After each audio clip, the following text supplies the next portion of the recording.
Jakým Besermini už 4 roky sadzi tú kapustovú rošlinu i tomu predstavlja dodatni zarobok, poneže še sadzi u juliju. To može biti druga kultura na istej parceli po znimanju žitárkov, cibulji ili nejakej druhej kultúry, ktorá še včas znima z polja.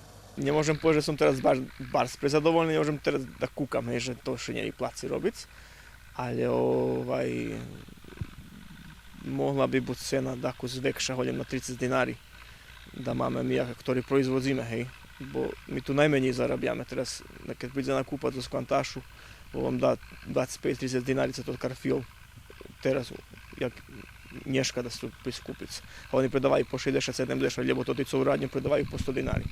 Väčšina produkovateľe karfiol ponúkajú po dućanoch, kus i na kvantaž, ale z najväčšej časti tota željenjava zakončí na otkupnim mjeseci u ruskim keresture. Znaju, že še môžu všetky količestva karfiolu privesti do nas, znači znaju, že plasman im sigurni teraz, keď najdu da co ljepše, mi tu nemáme nič nie zameramy normalno, każdy idzie za lepszym, ale kiedy nie mają gdzie predać, lebo co veće možu prinijeti do nas, mi vše otkupime, to ta sigurnost verovatno i uopšte